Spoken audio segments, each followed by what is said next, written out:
Thank you for the opportunity to speak and participate in this special gathering.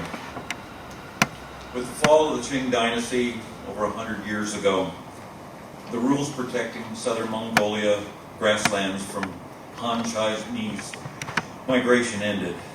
For over 100 years, the rights and customs of the Mongols have been trampled in their homeland. The characteristics are recognizable to my Uyghur and Tibetan friends. Wipe out the language, history, customs, religion, and make everybody a happy Chinese communist. This is where Hatta ran into problems with the authorities. The history Hatta brought to print did not meet with their approval. His bookstore was shut down and he was put in jail for 15 years. After his sentence was up, he was placed under house arrest because he would not shut up or leave. The strength of his character refused to compromise his legal rights under the Chinese Constitution. I first heard about Hatta in 1996 when he was sentenced to prison for crimes no civilized nation would recognize.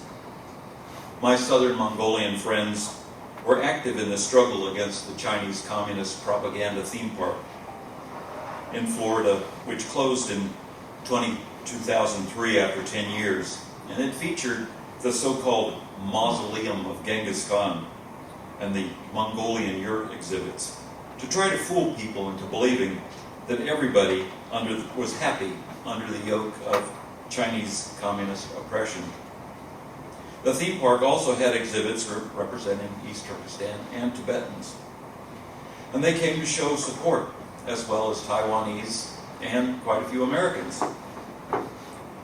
My Mongol friends traveled 1,000 miles to attend demonstrations, conduct radio interviews, attend and speak at conferences, and endure the heat and humidity of Central Florida.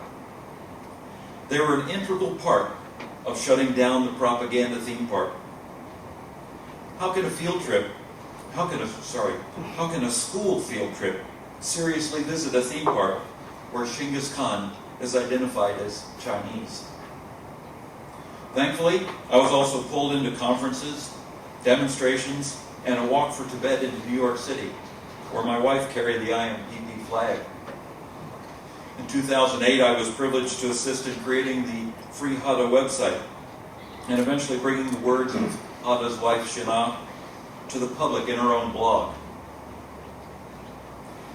We also recorded interviews, posted videos to highlight the injustice of Hatta's treatment.